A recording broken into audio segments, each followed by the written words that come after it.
France is hosting a meeting of the two main rival leaders in Libya in an attempt to play peacemaker.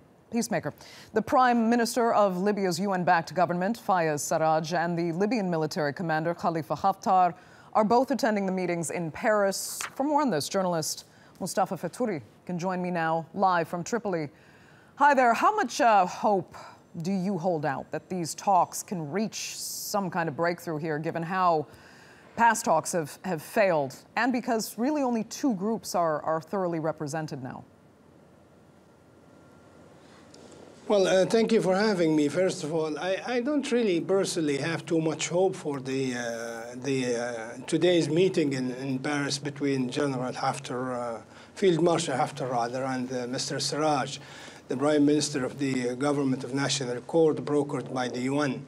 And the reason for my little bit pessimistic and a little bit of hope is the fact that we are seeing talks between two parties who are totally different. First of all, they hardly agree on anything, and we see Mr. Sarraj coming to the meeting without actually achieving that much over the last year or so from his premiership.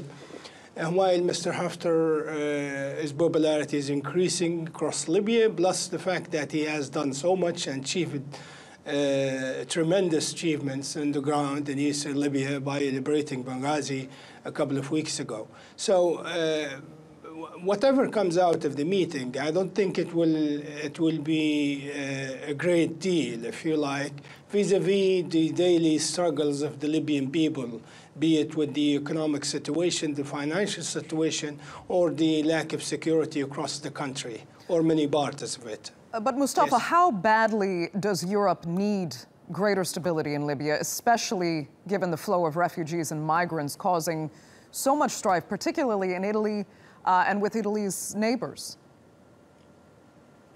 Well, that's the main thing. I mean, that's the main point of the whole meeting in Paris. What is the EU's standpoint, if you like?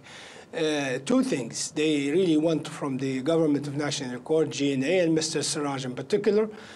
One is the limitation, at least, if not the stamp out of the flow of refugees, or stopping it completely, which is nearly impossible. And the other thing is the fighting against terrorism, especially IS or Daesh. Europe needs stability in Libya very badly in terms of economics and as well as security. But the problem is the Europeans have not been able to come up with any realistic political or military plan to work towards achieving these goals. And at the same time, they are totally absent when it comes to the daily struggles of the Libyan people inside the country itself. They don't care about what really happens in Libya. They don't care about the lack of security vis-a-vis the daily lives of the people. They don't care about the financial situation of the country, lack of liquidities, cash availabilities across the banks, which is a major problem now.